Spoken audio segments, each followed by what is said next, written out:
Fala aí, galera, como é que vocês estão? Se não me engano, esse aqui é o primeiro vídeo do ano, então feliz ano novo bem atrasado para todo mundo. Mas vamos logo cair aqui no assunto do vídeo para ficar enrolando aqui e acabar ficando muito longo.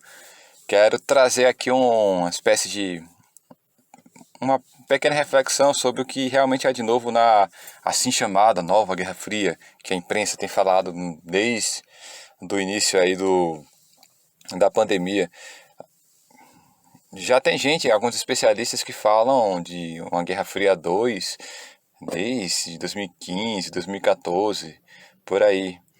Desde aquele momento lá que a Rússia reincorporou a Crimeia por meio do referendo, do plebiscito, na verdade, referendo não, né? Por meio do plebiscito.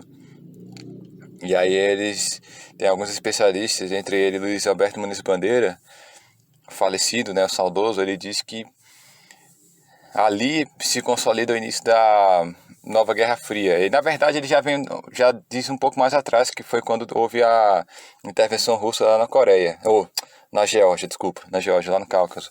Ele coloca ali mesmo com o pontapé inicial, mas assim, o que selou o início foi o conflito lá na Ucrânia, que acabou dando na reincorporação da Crimeia. Mas vamos aqui, né, pensar aqui, vamos analisar primeiro os interesses americanos. Eu vou aqui citar Brzezinski, né, porque ele é dos caras, assim, dos policymakers americanos, de mentalidade de Guerra Fria. Ele faleceu, acho que em 2016, se não me engano. Era o cara mais sincero.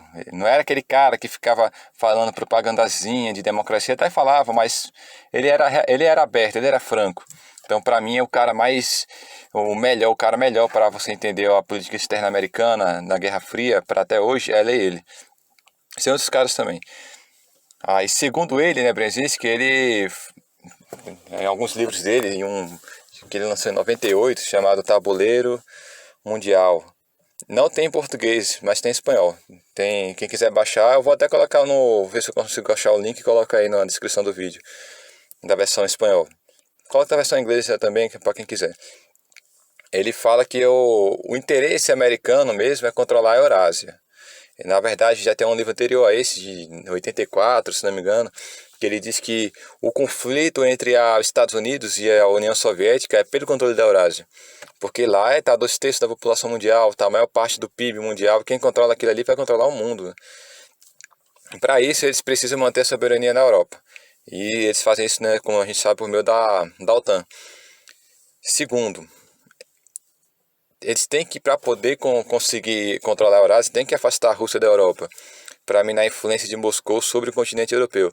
Daí o apoio que eles deram aos ucranianos lá em 2013, 2014, na Praça Maidan. Mais uma vez citando aqui Brzezinski, ele falou isso, se não me falha a memória, justamente naquele período, naquela época.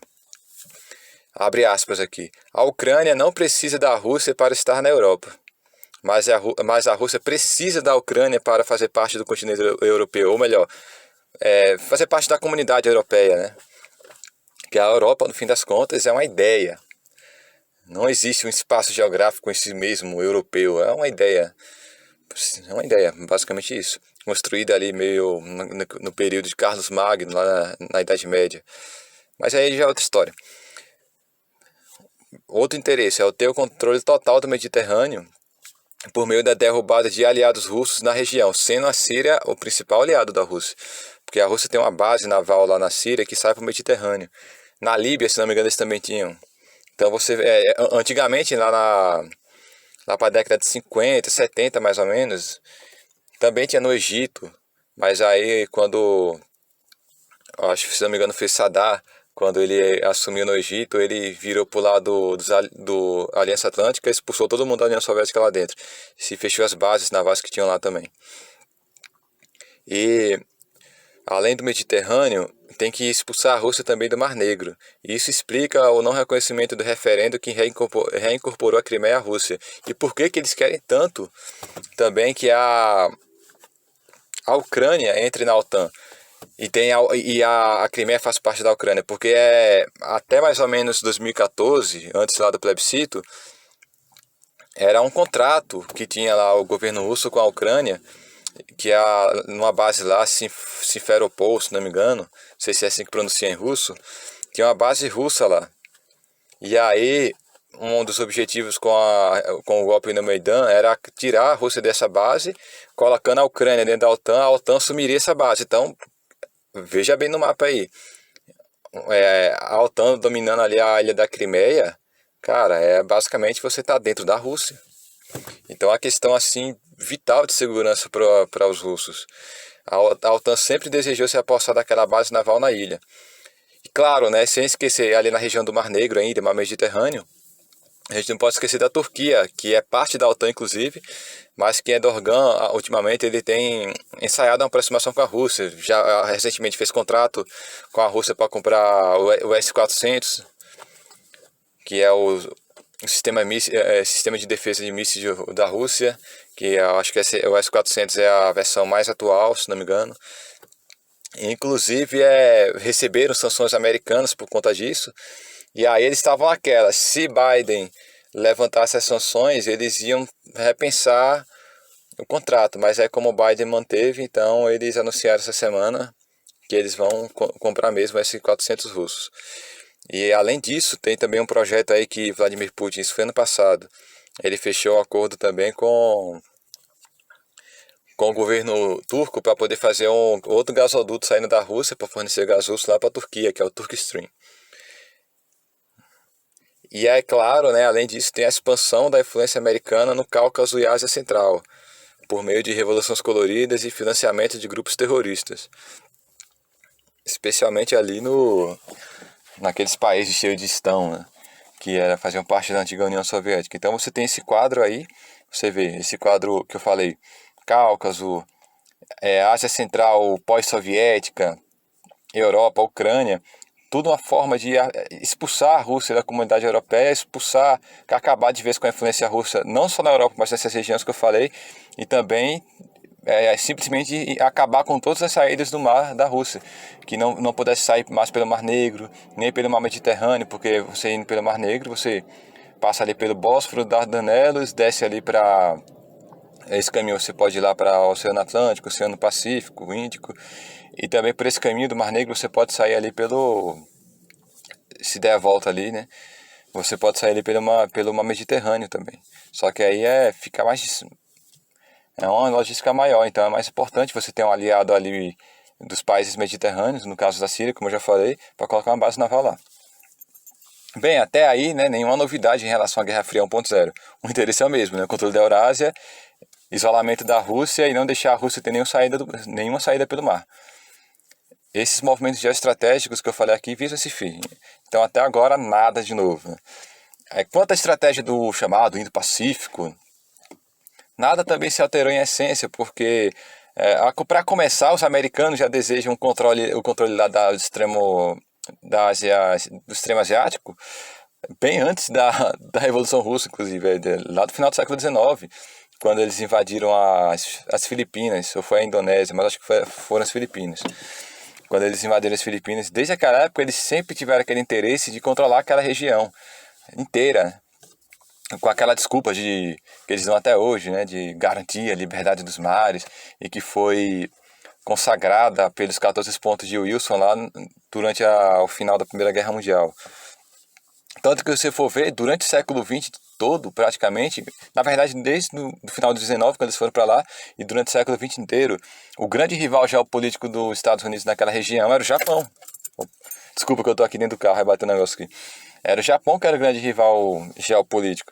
Até tanto que Lenin, ele lá em 1920, ele faz algumas concessões de algumas ilhas soviéticas, justamente para poder jogar o Japão contra os Estados Unidos e vice-versa. Ele ia permitir até mesmo que construísse uma base naval nessa ilha. E aí, porque ele sabia dessa rivalidade, aí ficaria difícil os Estados Unidos e o Japão se aliarem para isolar a Rússia, né? Essa estratégia acabou não sendo bem sucedida porque ele não conseguiu fechar o contrato, na verdade. Na época, ele estava esperançoso que ele ia fechar esse contrato. Ele falava, né, das concessões para o capital estrangeiro muito como uma estratégia para poder enfraquecer uma aliança entre os países capitalistas contra a Rússia Soviética. E eu suspeito que os chineses usam a mesma estratégia, inclusive, de utilizar as zonas econômicas exclusivas justamente para poder dificultar uma aliança contra ela. E aí que na minha opinião, pode ser que seja a grande novidade dessa Guerra Fria, que é o que a gente vai falar agora, né? Qual é a novidade, então, da suposta Guerra Fria 2.0? É o que eu falei agora, é o imenso poder econômico da China. Provavelmente também como uma estratégia para não isolarem ela. Porque a União Soviética, se vocês forem parar para pensar, tinha um poder militar e político gigante. Militar, até hoje tem a Rússia, né? Provavelmente deve ser o único país que fique realmente pau a pau com os Estados Unidos, por enquanto, é a Rússia. Alguns falam que já superou, inclusive. Eu não sei, nunca pesquisei a fundo mesmo para saber disso. E um poder político imenso, então, inclusive de financiamento de partidos comunistas mundo afora, né? Coisa que a China não faz hoje em dia, é bom que se diga. Só que tinha um problema, a União Soviética era isolada do comércio mundial. Desde a fundação dela em 1922. Na verdade, desde a fundação da Rússia Soviética em 1917. A autodeterminação dos povos, que o Wilson falou e Lenin também falava, mas eles falavam com um objetivo diferente. O de Wilson era justamente o objetivo de não deixar a Revolução Mundial se espalhar. Era para, como ele e mais outros falavam na época, durante o tratado os acordos de Versalhes, né? Lá depois da Primeira Guerra, eles tinham que criar ali um cordão sanitário para isolar a Rússia. Eles conseguiram fazer isso e eles estão tentando fazer isso de novo, como inclusive eu acho que eu já falei até em outro vídeo. Só que com a China isso muda, porque você pensa, é o maior parceiro comercial da União Europeia. Agora, essa semana confirmou isso, superou os Estados Unidos.